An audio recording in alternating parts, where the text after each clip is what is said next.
Welcome back mga katambalan, mga hot topic and issue pag-usapan natin. Update po tayo kay Barbie Fortesa kung saan nga po ngayon celebrate ng kanyang kaarawan. At sa latest post naman ni Barbie sa kanyang social media account na may caption nga po na 77 Day 2 showing 2 black screening for this birthday girl today. Thank you so much po.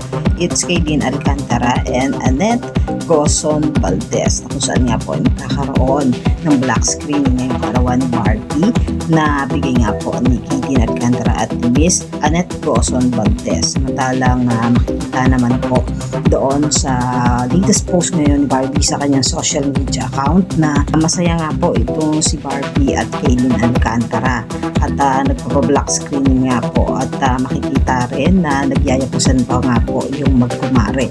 At talaga namang napaka-sweet nitong si Kaylin sa kanyang kumaring si Barbie. Makikita naman na nandun nga po sila papasok doon sa loob ng sinihan at bigay pa nga po doon ng mensahe kung saan nga po mensahe ng pagbati at pasasalamat kay Kaylin naman at pagbati naman para kay Barbie. Samantalang sa latest post nga nitong si Barbie rin sa kanyang social media account ay nag-post nga ito ng ilang mga photos kung saan nga po makikita na 28th birthday nga po nitong si Barbie. Yan talaga namang napakaganda ng mga photos na kanyang isinare at talagang lutang na lutang ang kagandahan ng isang Barbie Fortesa at talaga namang masaya ang naging kaarawan nitong si Barbie dahil na rin sa showing ng kanyang pelikula at ang pagse-celebrate nga po ng kanyang kaarawan. Yan po yung mga update natin kay Barbie. Yung mga katambalan, ano ang masasabi?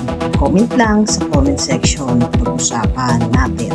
Yan ang mga hot topic and issue dito lamang sa Tambalang TV.